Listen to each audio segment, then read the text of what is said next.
reverences God. I'm here to tell you today that we've got too many BBs. Too many BBs. We need to stop the BB syndrome in our community. We need to get the BBs out of the church. We ought to be tired and sick of the BBs. Do y'all know what the BBs are? I'm glad you asked. A BB stands for a broke brother. We need to be tired. Broke brother. Sisters, you single sisters, you don't need a BB. He can't take you out to dinner, can't pay for the movies, don't have no gas, don't have no car, don't have no job, don't have no dream. You don't need him. I don't care how fine he is. I don't care how tall he is. I don't care what his rap is like. If he's a BB, let him alone. Tell him to come back when you get some. Our children are tired of them. Daddy cannot. We don't. Daddy ain't got nothing. They should not hear throughout the year 1,000 daddy don't have. Look at what you're doing psychologically to them. Come on, somebody. Our wives are tired. Are you the wives? Are you tired of them? Brother man need a job. You may have a dream for a business, but until you open your business, get a J-O-B.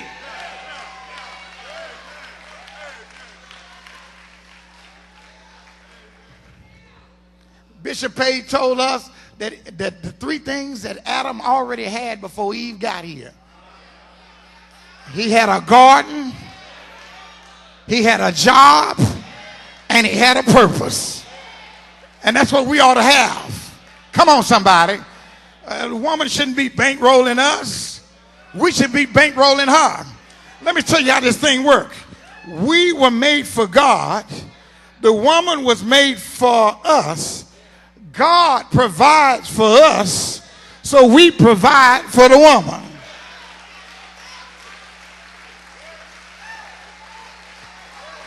Oh, you don't have to do that. It's right anyhow.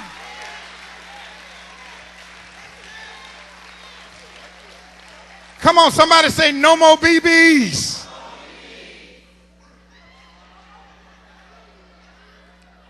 Proverbs 3, 9 and 10 says, honor the Lord with your wealth.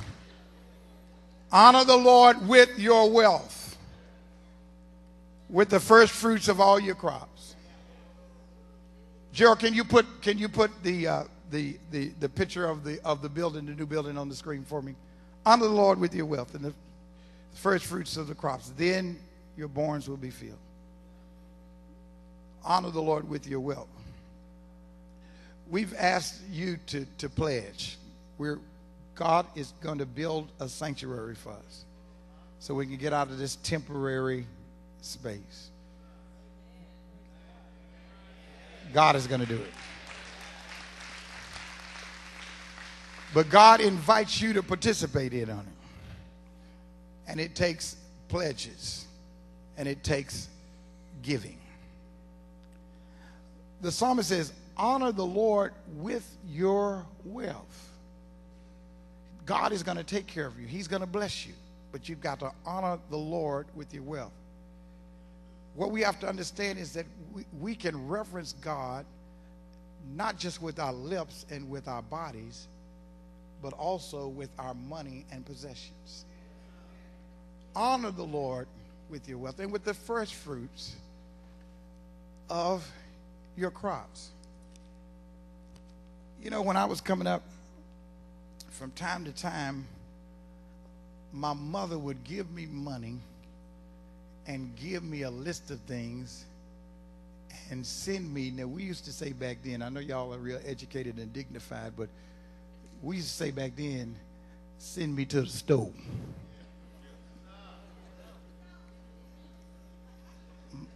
I'm going to the store.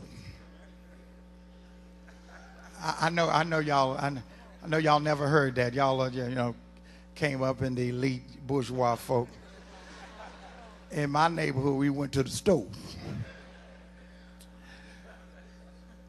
But Mama would give me money. She would entrust me with money.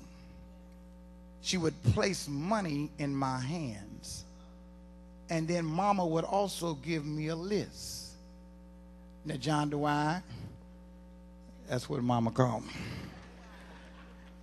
I want you to go there and get a loaf of bread. I want you to get a dozen of eggs. I want you to get a gallon of milk. And I want you to get some macaroni. Then I want you to get some cheese. Yeah. Now, what Mama would do, she'd give me the list of the necessities. But Mama, being good and gracious, she'd say, that John DeWine, if you want to, you can buy you a popsicle or a candy bar or get you some soda water. And y'all probably don't remember soda water. Y'all don't remember RC Colas and cream sodas. Y'all don't remember that kind of stuff, knee-highs and stuff. Y'all don't remember that. You can get you a soda water.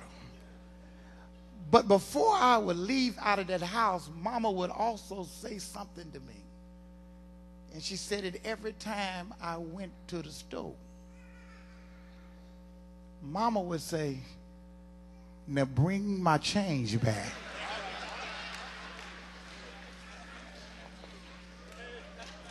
Have you heard that? Come on, have you heard that? Bring my what? Come on, bring my what? What we have to understand in God's economy, God is just like a parent. He gives us some money in our hands. It's called your paycheck. It's called your bonus. It's called your dividends. It's called your inheritance. And God gives you a list of things that you ought to take care of. You ought to take care of your family. Come on, somebody. You ought to make sure that your family has a roof over their heads, clothes on their back, food on the table. Come on, you ought to take care of the necessities, the things that you need to go back and forth to work. And then God also says, now you can spend some on you. You can also get something for you. Come on, God says you can also, after you take care of the necessities, also get something for you. But I also hear God telling us something that some of us are not doing. God is also saying, like Mama, bring me my change back. Bring me my change back. At the time of offering, at the time of sacrificial giving, at the time of doing something great, God is saying, bring me my change back. See, I had so much reverence, so much fear of Mama, that when I was leaving that store,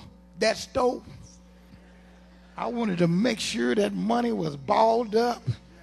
I wanted to make sure I put it in a pocket that didn't have no holes in it, because I had so much fear or reverence of Mama. I didn't want to go back to Mama and not have her change. Come on, somebody. And somebody ought to feel like way about God, understanding you can reverence God with your money.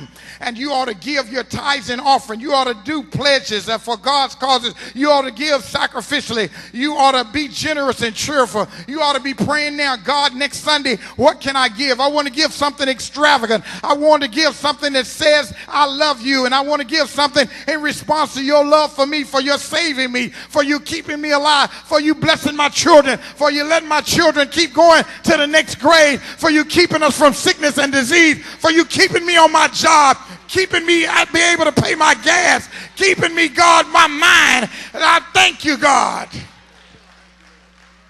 Because when you give to God, there is a return on his investment. There is an ROI. You will get something back. Isn't that right? My time is out. Let me go ahead and finish. The rest of this psalm says in verses 4 through 10, the psalmist lists some other benefits for fearing God. In 4 through 10, he says, even in darkness, the light shines. You'll have light even in darkness. No matter how dark it gets on your job, you'll have light. Come on, listen to me. I'm prophesying to you. No matter how dark it gets on that job, God is still going to give you some light if you fear God. And then you also have goodness in return for your generosity.